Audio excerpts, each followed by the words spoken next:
Hello and welcome to another edition of Rarer Hot Wheels.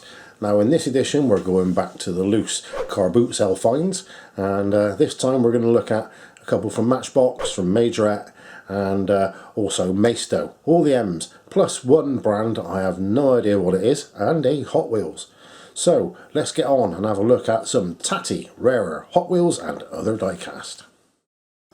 So, the first one in this bunch is a Maystow Bmw Z8 Roadster with opening doors and an awful lot of detail, and it's in 1/38 scale, which is a bit of an odd scale. Now I bought this back in the noughties, and I don't know if it's still made now, and I don't know when they started making it, but I bought it because I like the Z8, because I kind of see it as a modern day Cobra car, although you can still buy Cobras, but this is like the modern equivalent.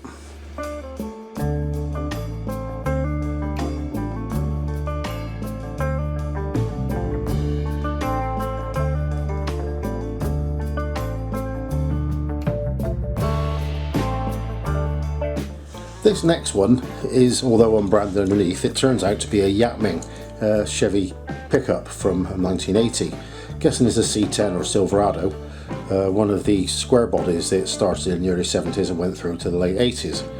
Now, don't know an awful lot about it. It's in nice condition, and I do believe it hails from the late 80s because it's got the early type Yatming wheels on it.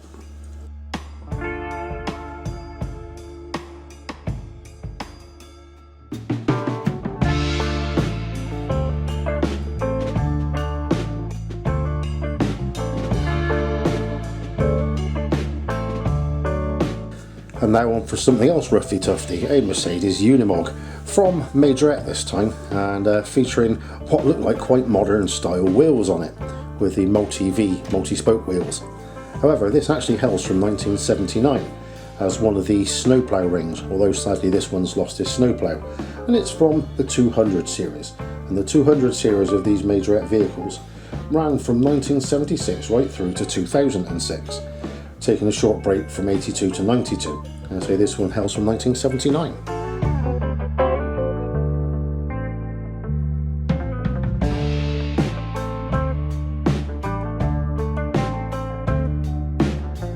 And to the third of our roughy tufty vehicles with this Jeep Cherokee.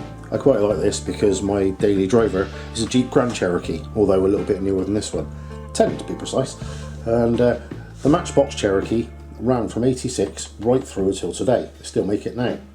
Whereas this particular version in black comes from 1997 with the black, orange and white flames on it, although the flames seem to be travelling in rather odd directions, unlike Hot Rod style, which flow from front to back. But 1997 it came out and was only available outside the US for some reason.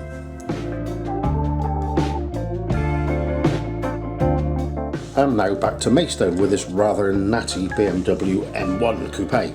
Now, not the M1 like the little hatchback of today, but this was the M1 Supercar Slayer, although it wasn't actually as fast as everybody thought it was going to be. But it's a Maystow release, which appears to have what look like Motormax wheels on it, although I do believe this predates the Motormax cars by about 10 years. I can't tell you an awful lot more about it, other than it looks quite cool, because there's not a lot of information on this thing. And it seems to have come out over the years with various types of wheels on it, and this is the latest version, I think, but it could still be 10 years old.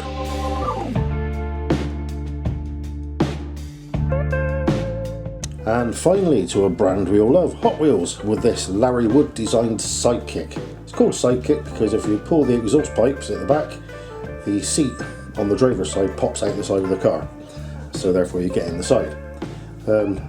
Visibility was a bit awful, with two V8 engines down one side of it and the windscreen the size of a postage stamp. But it was introduced in 1972 as a red line, then stopped until 1998 when it was reintroduced.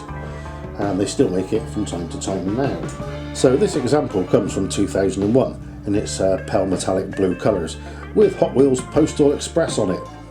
I'd like to see my postman driving one of these because I'd probably mug him and take it. And it features 5-dot wheels. Incidentally, the slide-in side pod on it goes right back to the original releases, and I do have a redline one here somewhere. So what do you think of that then? Well, thanks for watching, and come back soon and check out another bunch of loosies from the car boot sales. Now take care and see you soon. Toodles.